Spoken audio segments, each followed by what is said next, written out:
गांव के बाहर एक बहुत पुराना स्कूल था। दिन में वहां बच्चे पढ़ते थे, लेकिन रात होते ही वो जगह पूरी तरह सुनसान हो जाती थी। गांव वाले कहते थे कि उस स्कूल में कुछ अजीब होता है। कई लोगों ने रात में वहां से कदमों की आवाज, ब्लैक बोर्ड पर लिखने की आवाज और कभी-कभी किसी के पढ़ाने की आवाज भी सुनी थी, लेकिन किसी ने कभी सच जानने की हिम्मत नहीं की। गांव के कुछ बच्चे इस बात को सिर्फ एक अफवाह मानते थे। उनमें से एक था रोहित। रोहित बहुत बहादुर था।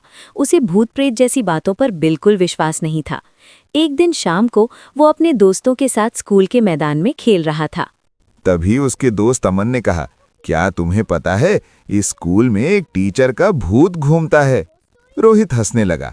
अरे ये सब बेकार की बातें हैं, भूत भूत कुछ नहीं होता। अमन ने कहा, अगर इतना ही भरोसा है तो आज रात स्कूल के अंदर चलकर देखते हैं। बाकी दोस्त डर गए, लेकिन रोहित तुरंत मान गया। ठीक है, आज रात 12 बजे स्कूल में मिलते हैं।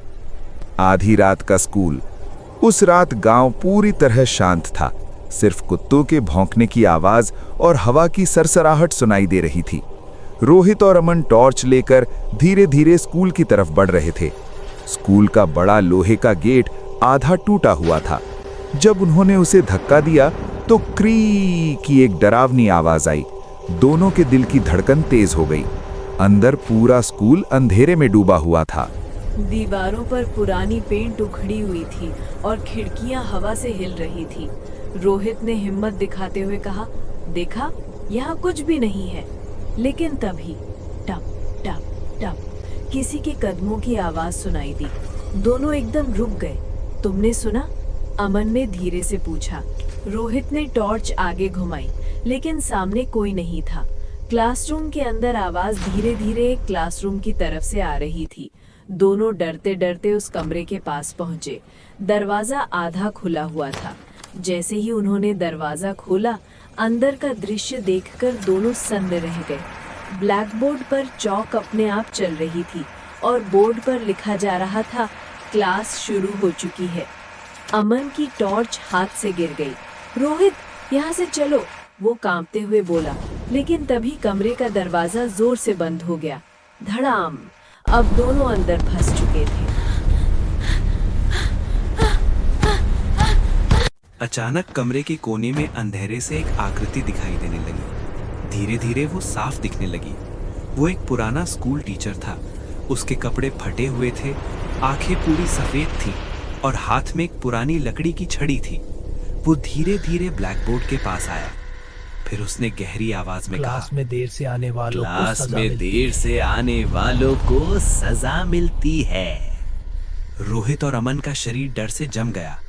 टीचर की आत्मा ने ब्लैक बोर्ड पर फिर लिखा, बैठ जाओ। कमरे की पुरानी बेंचें अपने आप खिसकने लगी। दोनों डर के मारे बेंच पर बैठ गए। डरावना पाठ। अब वो भूतिया टीचर ब्लैक बोर्ड पर कुछ अजीब चिन्ह बनाने लगा। हर बार जब वो छड़ी से बोर्ड पर मारता, कमरे में तेज गूंजती आवाज आती। फिर अचानक उसने दोनों की तरफ देखा। उसकी आंखों से अजीब सी सफेद रोशनी निकल रही थी। जो भी मेरी क्लास में आता है उसे पूरी रात पढ़ना पड़ता है। आप कौन? आप कौन है? भूतिया टीचर धीरे धीरे मुस्कुराया। मैं इस स्कूल का टीचर था, लेकिन एक रात यहीं मर गया। रोहित ने धीरे धीरे अमन से कहा, जैसे ही मौका मिले भागेंगे। लेकिन तभी ब्लैक बोर्ड पर अपने आप लिखा, भागने की कोशिश मत करना। दोनों के पैरों तले जमीन खिसक गई। उन्हें समझ आ गया कि ये आत्मा सब कुछ देख सकती है। अचानक स्कूल की घंटी जोर से बजने लगी। ट्रिन ट्रिन ट्रिन।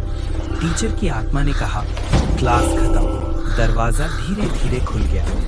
अगली सुबह गांव के कुछ लोग स्कूल के पास से गुजर रहे थे। उन्होंने देखा कि स्कूल का गेट खुला हुआ है। अंदर जाकर देखा तो रोहित और अमन क्लासरूम की बेंच पर बेहोश पड़े थे। जब उन्हें होश आया तो उन्होंने रात की सारी घटना बताई। लेकिन सबसे डरावनी बात तब हुई जब लोगों ने ब्लैक बोर्ड की तरफ देखा। वहां चौक से लिखा था, आज रात फिर क्लास होगी। और उसके नीचे 2 नए नाम लिखे थे। गांव के लोग उस दिन के बाद कभी रात में स्कूल के पास नहीं गए, लेकिन कहते हैं अगर कोई आधी रात को स्कूल के पास से गुजरे तो उसे आज भी अंदर से किसी टीचर के पढ़ाने की आवाज़ सुनाई देती है और ब्लैक बोर्ड पर चौक अपने आप चलने लगती है।